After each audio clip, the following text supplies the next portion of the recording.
On the 15th of July 2026, Zambia lost one of its most unusual, most brilliant, and most candid sons, Dr. Guy Lindsay Scott, agriculturist, politician, vice president, acting president, farmer, writer. Dr. Guy Lindsay Scott was born in Livingstone on the 1st of June 1944.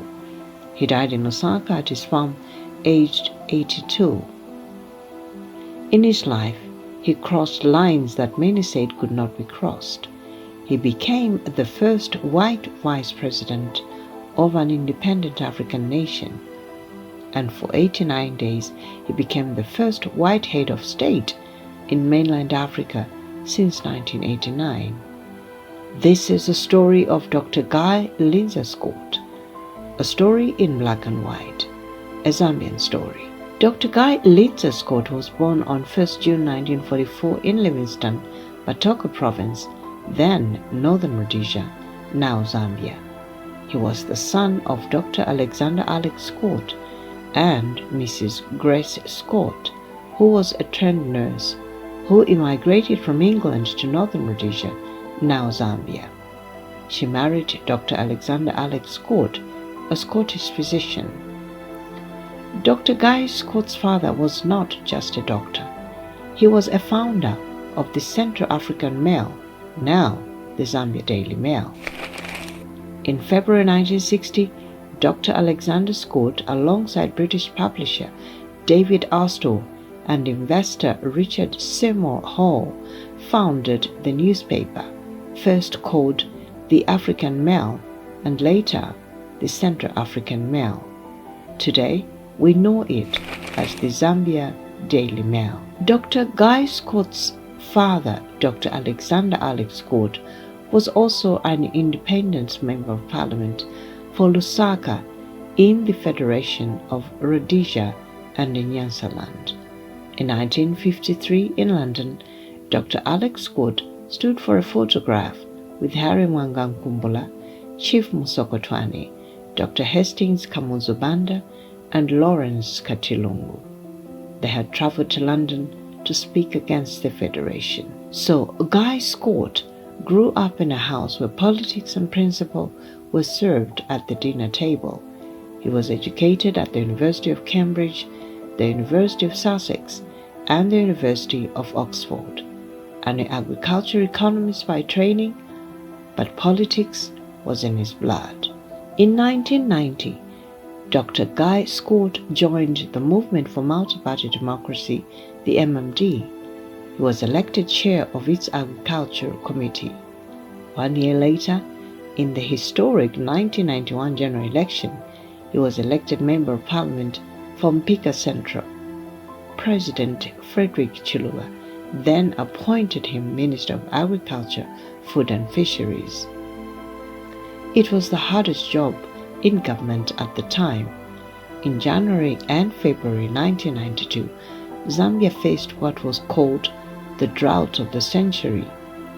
There was no reserve maize in Zambia, none in Southern Africa.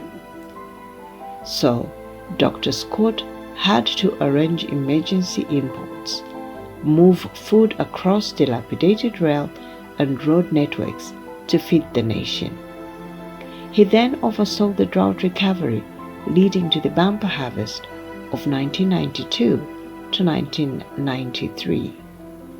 But politics is never smooth. On the 15th of April 1993, President Chiluba sacked him. In 1996, Dr. Scott resigned from the MMD. He formed the Lima Party with Ben Kapita. Later, he helped merge it into the Zambia Alliance for Progress. He stepped away, he found, but he never left public life. In 2001, he returned. He joined the Patriotic Front. In 2006, the people of Lusaka Central sent him back to Parliament. He would serve as Member of Parliament for Lusaka Central from 2006 to 2016.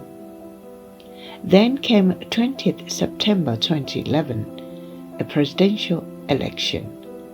Michael Sata of the Patriotic Front won in a landslide over Rupiah Banda of the MMD. On the 29th of September 2011, Dr. Guy Scott was sworn in as the 12th Vice President of the Republic of Zambia. He was the first white Zambian to hold that office since independence. Shortly after, in an interview with The Guardian, he said words that defined him, and I quote, "I have long suspected Zambia is moving from a post-colonial to a cosmopolitan condition. People's minds are changing. They're no longer sitting back and dwelling on what was wrong about colonialism." End of quote.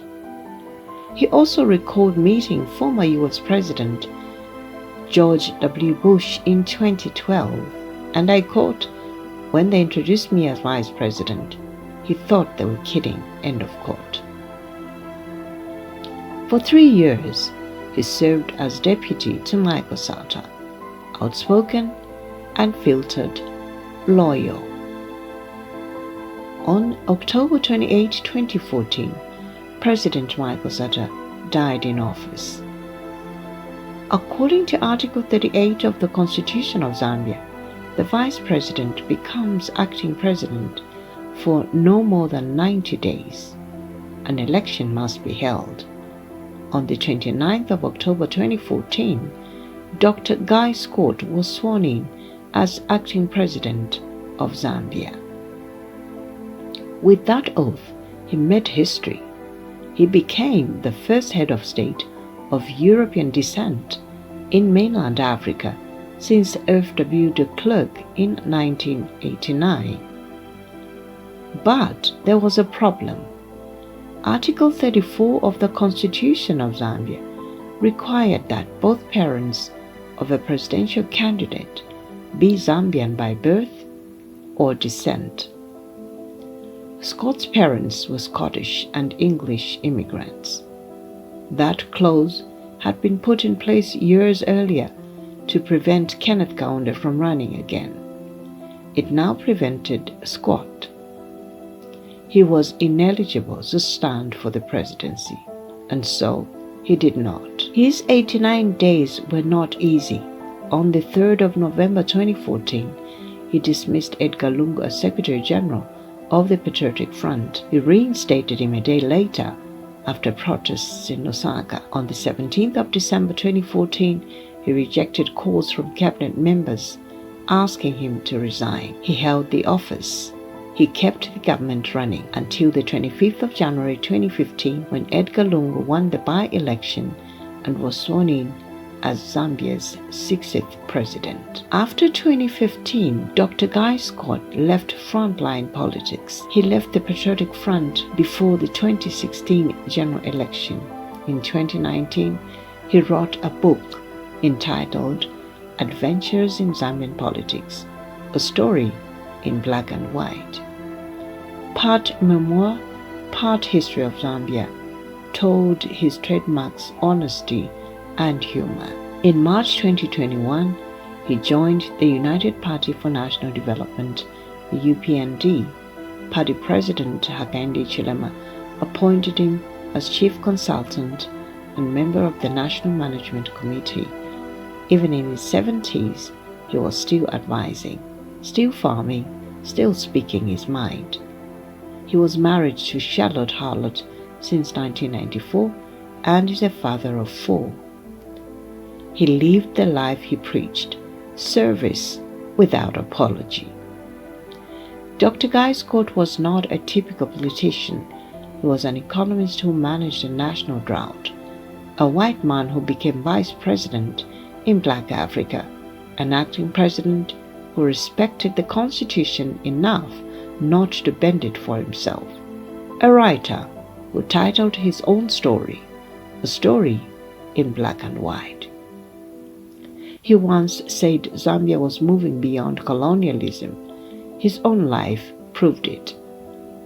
From a boy in Livingstone, son of the founder of the Daily Mail, to a minister in 1991, to vice president in 2011, to acting president in 2014.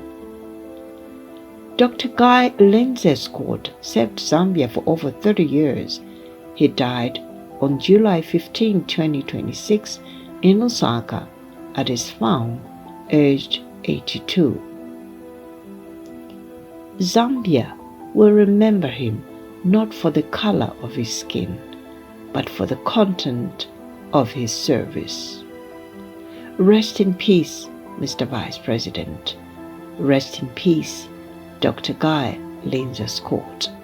This production was narrated, produced, and scripted by Felicitas Chipago.